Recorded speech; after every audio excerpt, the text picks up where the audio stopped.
welcome everyone to the panel. Thank you, Roman, for a nice introduction. I'm Natalia Legal. I'll be moderating today's discussion because MaaS is in large part about changing behaviors. And today we have with us Hal Stevenson, Senior Public Affairs Manager at Lime, Britta Doorscheit, Cycling and Micromobility Lead at Google Maps, and Pia Susan Skulevold from Oslo's public transport agency, Ruter.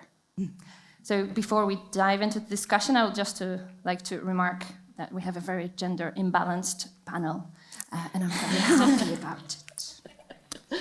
So now, to the core of the topic. The concept of MaaS, mobility as a service, has been around for almost 10 years, and we can define it as a mobility system beyond the private car. So the idea behind it was and is about bringing about a shift in people's mobility behaviors by providing a seamless, interoperable, multimodal transport experience. Before we start to listen to our panelists, can I have a quick show of hands who uses some kind of a form of MaaS at least once per week? Okay, we've got some hands. And who got rid of their personal cars thanks to MaaS? None. So yeah, there's some progress, but obviously the ambition has not been realized yet. It's still not in every person's phone, and even less in people's mobility habits. Let's start with a quick overview of challenges. How? Lime is present in many markets across the globe. What do you see as key challenges in deploying MaaS on a mass scale? Thanks, Natalia, and great to be here. You're right, Lime is one of the world's largest providers of shared e-bikes and scooters. We operate in over 250 cities all over the world. Not Amsterdam yet, but we are working on it. When we look at how we can scale MaaS, I think it's important to look at it in two different ways. You have the in-app factors. What do we need to change in terms of how MaaS apps and platforms are built and designed and attract users? But also, crucially, we have the out-of-app factors. Ultimately, MaaS is just a digital representation of a city's transport network. So if that city's transport network isn't built in a way that allows it to get people out of cars and onto more sustainable forms of transport, then the MaaS platform in and of itself isn't going to work. So the 2 points I would make in relation to in-app factors, one is around scalability. So there can sometimes be a temptation for cities to want to build their own bespoke and city-specific MaaS platform. Unfortunately, in the same way that you don't want to have to download a different micromobility app every time you go to a new city, users don't want to be downloading city-specific MaaS platforms because it's clunky, it changes the user experience every time, and it doesn't allow for scalability. So the best approach there is to have a small number of high-quality MaaS platforms, and I think Google and Ruter are really good examples of that across their respective regions, and that allows for scalability and standardization of user experience. The second in-app factor is around the type of integration, and this is quite a technical point. There are two types of MaaS integrations. You have an end-to-end integration. That's where I can go on a MaaS platform and I can book a Lime vehicle, and then I can pay for that vehicle and I can actually ride it in that MaaS app. The second type of integration is called a deep link integration. That's where I go on the MaaS app, I can see that same Lime vehicle, but I can't book it or ride it in that app. Instead, I click on it and it takes me into the Lime app. And from a provider perspective, that is the favored approach generally. And there are a couple of reasons to that. The first is that it's much easier to scale from a product and a business perspective. It takes less design and platform work to get that integration live. And also it's simpler from a business perspective. The fee structure is less complicated. It's easier to make those agreements with MaaS platforms. And then also from a user perspective, it means you're able to have the same user experience even if you access the vehicle via a different app rather than having to go through a different pre and post ride flow. So that's a summary of the in-app challenges and how we can improve that and scale MaaS. But crucially, like I say, it's all about those out-of-app challenges as well, because MaaS is, as I said, it's a digital representation of an existing transport network in a city. And if that isn't of the quality it needs to be, then the MaaS platform isn't going to have that quality either. And that's something I'll really reiterate across the course of the panel. Thank you. And talking about the physical organization of transport, that's what you do, Pia. So can you tell us from the point of view of a PTA, what has been the hardest bit? What is the hardest bit in terms of MaaS deployment in Yes, Oslo? as you said, we are responsible for running the traditional modes of transport like bus, trams, metro, and boats. And our main competitor is the ownership of the private car. So we want our users to have the freedom to move when they want and where they want. And the thing that is really good at that today is the car. So we need to work with how to give our users the same flexibility. And in order to do so, we need to cooperate with private companies that provides new mobility services. In order to do that, we have had to make a new business model and are now a market participant. So we are testing and exploring how we can work within the current legislation and also how we can influence legislation that are being made by using the knowledge that we acquire. And to use an example, since we are here at the Micromobility Europe, in Oslo, the operators are giving permits to operate for a year, which makes it difficult for us to integrate micromobility in the router app within the high season. And also, it's difficult for us to give our users the same experience in a whole or operational area as micromobility are being regulated in municipalities, in contrast to public transport, which is in counties. So that's some of our main challenges. Yeah, so the physical challenges and also quite a lot of challenges related to users. And that's a big question, users, because they're not really flocking to MaaS apps yet.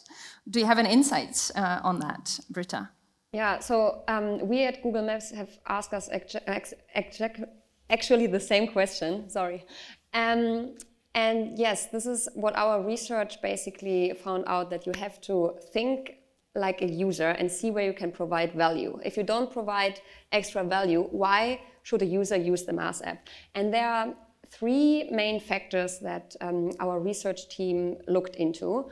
One is convenience, and then it's time and money. If you can provide value on these three factors, users are more likely to actually change their behavior.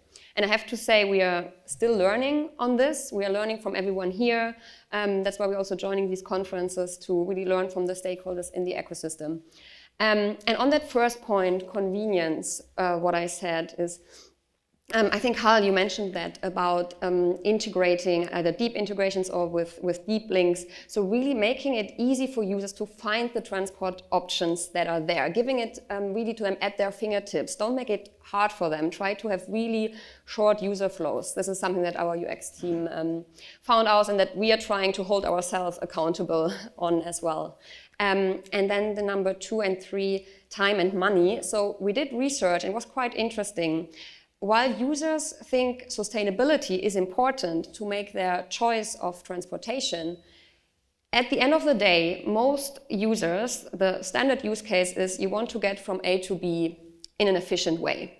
And for that, time and money is still the most important factors. So if you can provide value when thinking about MaaS on these two factors, so either provide options that are faster or where they can save money. We talked about things like providing discounts across transport options. This is what will help users make the change. So one example from Google Maps, what we are doing, we thought about how can we make fair comparisons possible. Because comparing a car with a train or micromobility ride, sometimes it's not fair if you don't include things like the traffic, how much time does it actually cost to do the parking, tolls, low emission zones, all these kind of things is something that we want to add gradually to the experience to make sure we can have a fair comparison and provide extra value on these factors. But again, I have to say, we're still researching and learning from everyone here also how to solve that. So we have integration. We've got the physical actors on the ground are kind of getting MaaS, but not really. And then we've got the users. Okay. But despite the difficulties, there's been a lot of progress in the last few years, at least in technical and industry terms. There is more integration, there's more standardization, there's more collaboration. And the good things, the things that work, we need more of them. And can you tell us, Pia, what are you doing to make MaaS a success in Oslo? First of all, for us, MaaS is both the digital experience and the physical experience of the mobility service. So, as I said, our vision is sustainable freedom of movement, in which we mean that our inhabitants should be able to move when they want and where they want. And in order to help them make a sustainable choice of transportation, we have developed our own app. In that app, we always show the choice of walking first, if it's within a reasonable distance, then biking, and then one of the other transportation modes. And a couple of weeks ago was a very big moment for us. Then we launched micro-mobility in our app. So our app you can use for journey planning and buy tickets. So now we have integrated 2 of the operators, which our users can then find the vehicles in the map and buy pay-as-you-go trips. And we're also working with integrating the rest of the operators in Oslo. And this is our way of helping the users to travel with micromobility as first mile in combination with public transport, or just take the whole trip with micromobility. And we are also working with, okay, how can we help our users to use micromobility for the last part of the journey? So on our buses, we have screens that shows how many available micromobility vehicles that are available at next stop, which is e-scooters, scooters, e-scooters, bikes, and e-bikes. And as I said, the physical part of the service is also important. For 3 years, we have been collaborating with 2 municipalities to operate a physical mobility service. We did this through a tender 4 years ago. And we're using these operations to learn more about how we can scale micromobility, but also how can micromobility and other new mobility services be a part of the current infrastructure that is made for public transport. So we have made parking zones next to the bus stop, and we're also working with the user experience. What does the user need to feel safe when using micromobility? And for us, we are responsible for both the users and non-users of micromobility. So it's important to address dilemmas such as how can we make micromobility available for more users by increasing number of vehicles, but at the same time do not negatively impact on accessibility. So we have collaborated with the operators, non-profit organizations, municipalities, and other key stakeholders to figure this out, and we are still collaborating. And for us, in the long run, it is about introducing a service in our mobility offer that is proven to work. And I think the key word that you're saying here is this idea of collaboration, because it's the system that MaaS is supposed to build, and obviously system is built of little different elements that work together. And Google Maps is a little bit of an expert in collaborating. What's your secret sauce in working with stakeholders across the globe? Secret sauce, yeah. So actually, I think it's really about collaboration in the sense of showing up, being open to feedback. So one example from my work on cycling is that we introduced a so-called feedback program. So the way that the cycling algorithm on Google Maps works is like a global rules that are applied. And depending on if streets are safe or not, there'll be different penalties in terms of time taken. Now, this might make sense globally, right? But there are certain local challenges and situations where our global algorithms might not make sense.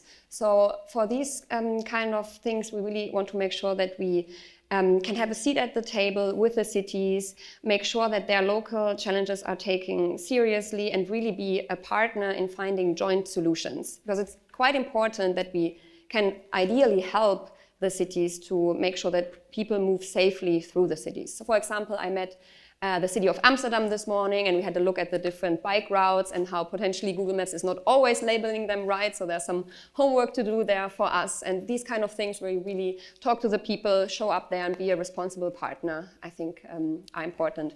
And then I think there are two other examples that I like to make. One is about collaborating on things like data standards, for example, as well. So there's a lot of effort going in from the EU. I'm not sure if you're aware about the NEPCOR organization, which is organizing the national access points Europe-wide. And we are really making sure we can be a good partner there, helping advancing standards for bike lane mapping, for something that's called GBFS as well, in terms of micromobility, data feed standards, so that it works for everyone in the industry, ideally. And then lastly, I think it's something that also Hal said in the beginning, really ideally win-win partnerships where we can provide value to the partner equally as they can provide value to us. So for example, in the micromobility integration, I'll speak about it a little bit more later, I think, we are deep linking out to the operator's app. So whenever a user has then found, let's say, a Lime bike on Google, and they're at the bike, they can then, through a deep link from the Google Maps app, unlock and book that bike. And hopefully that gives also extra traffic to the operators and increases the visibility of sustainable transport, such as bike sharing, for example, on Google Maps. Talking about linking with the shared mobility provider, Hal, from your point of view, what really works? Yeah, so from a Lime perspective, like I say, the critical factors really are what's happening outside the app, so making sure that the transport network is designed and built in a way that can feasibly encourage people to get out of cars and use more sustainable transport forms. And that's split between your push and your pull factors. So if we look at incentives, how do we get more people cycling? A huge part of that is city design. We need a more sustainable allocation of city space to more active forms of travel, like walking and cycling. There's been huge investment, obviously, in cities like Amsterdam. You look more recently in London, and the impact that those cycle lanes have is huge, and then MaaS can build on it. So you take Google, for example. If you follow that example of unlocking a Lime bike via Google, you can then go back into the Google Maps app and then use the quiet navigation to make sure that you're getting from A to B on appropriate safe roads, and that encourages more people to cycle.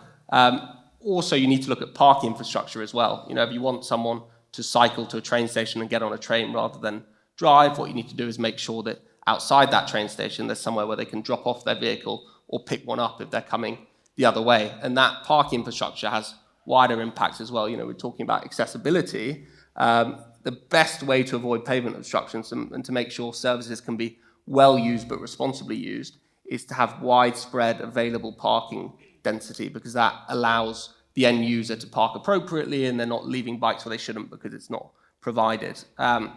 The other incentives are less around design, it's more around how can we encourage people financially to be more likely to cycle or take sustainable travel forms. So it's successful services like the Cycle to Work scheme. It's looking at how maybe from a shared perspective, these services could be more subsidized. When Lime operates in a city, we have to pay a permit to operate, and then often we'll also have to cover infrastructure costs. Is that right? If the cities have clear, active and sustainable travel targets, should we be paying those fees, or should our service be seen as part of achieving those targets and providing a public good? The other thing to say is, obviously, we need to do more to get people out of cars. Unfortunately, car culture is so ingrained that providing more micromobility or more parking will help, but it's not going to get to the crux of the issue, which is that far too many people in cities all over the world are getting in cars to make unnecessary journeys. And the only way that you're going to get people out of those cars is make it harder to do that.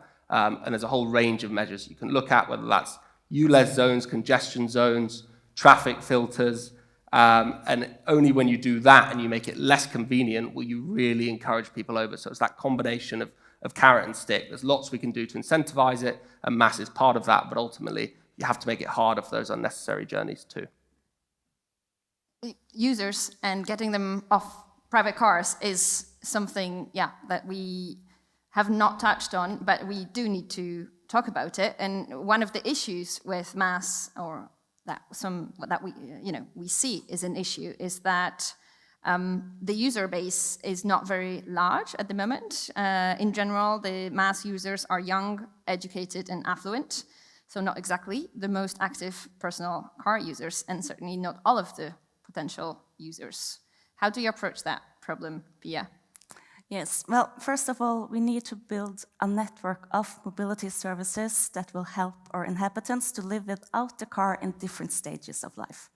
So I often get the question, why do you, as a PTA, work with micromobility when the users are mostly men between the ages of 20 and 40? And for us, this is an interesting user group because they are the future travelers and potential car owners.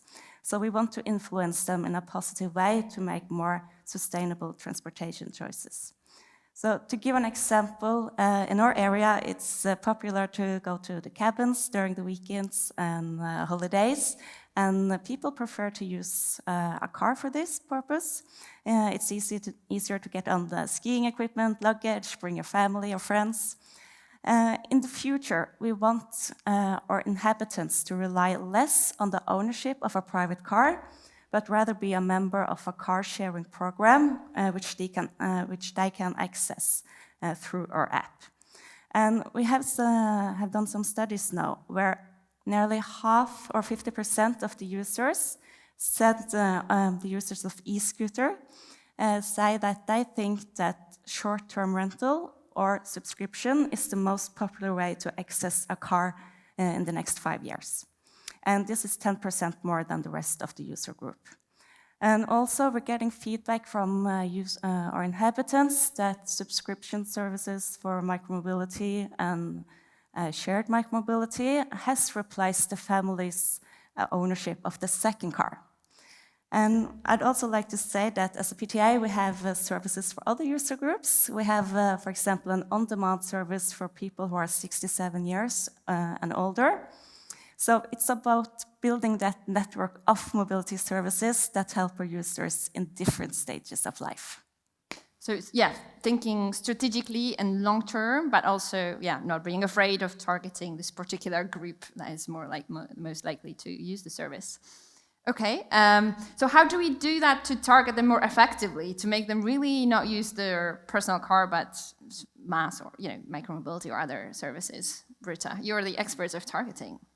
Yeah, so basically our approach is to make sustainable transport more visible and attractive. And to name a few examples, one is, and that fits very well with this conference, on Google Maps, our Micromobility Partners program. So it's a free program where any micromobility operator can reach out to that. You can Google Micromobility Partner Program, and you'll find all the information on how to freely integrate on Google Maps and show your shared bikes and scooters there. I think Lime was one of the early adopters there, but it's open to everyone, to any operator that has public services, can integrate there with us.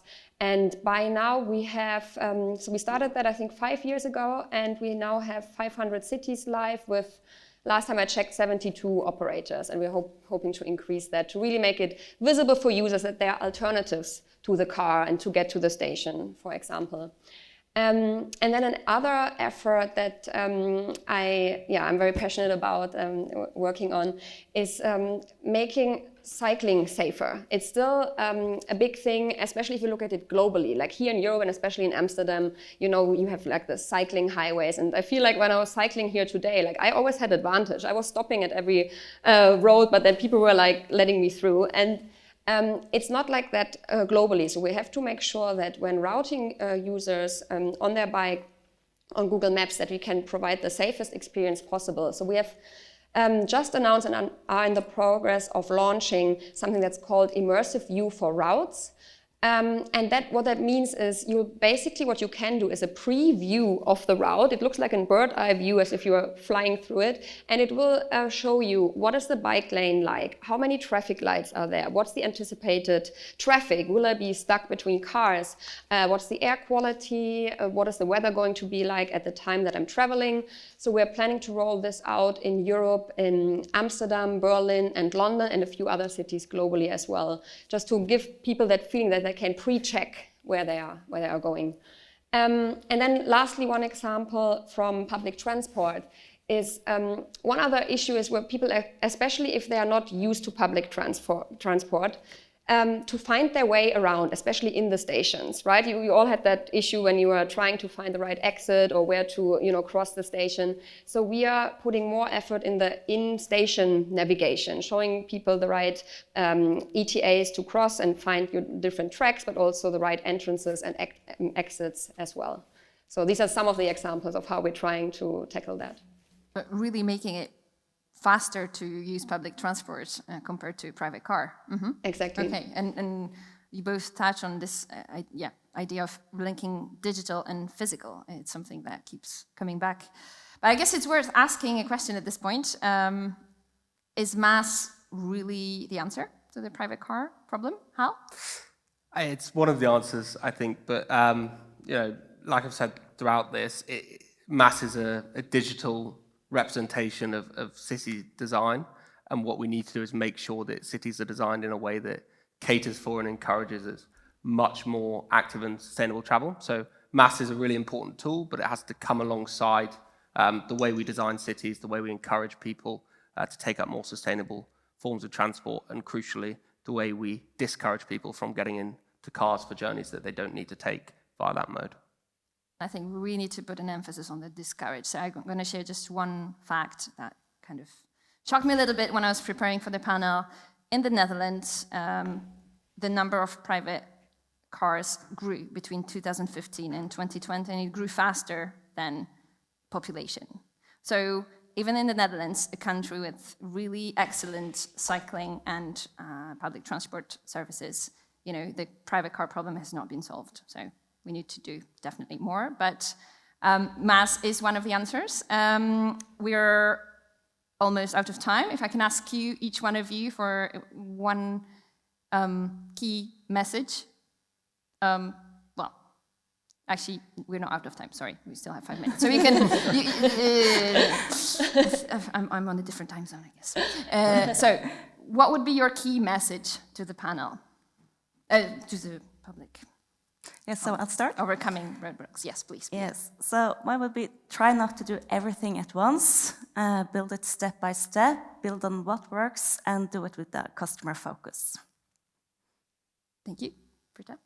For me, it would be think like a user. I think everyone here can really try to put yourself in the shoes of the people that have to shift their behavior, and definitely collaborate. Like everyone here can take part in this Google Maps, but everyone here can help influence this. So MaaS alone is not the answer, as Hal said. It's a puzzle piece of many different actions that we all need to take.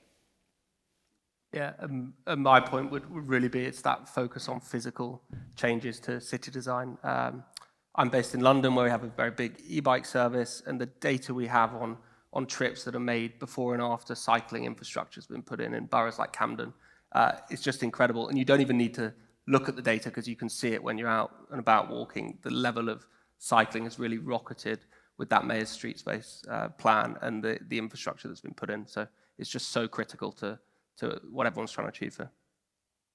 And what I also hear here is that every stakeholder, each one of you, is making efforts to convince another stakeholder or a user to take that step, and it really makes a difference because, like Britta, you mentioned, it's a big puzzle. One puzzle will not create a beautiful picture. We need each one of us, and everything that we do actually in our daily life, professional lives, in making cycling easier, in making booking easier, in creating seamless integration of public transport with micromobility, it really matters. So on that note, thank you very much. Thank you for listening to us. Thank you. Thank you.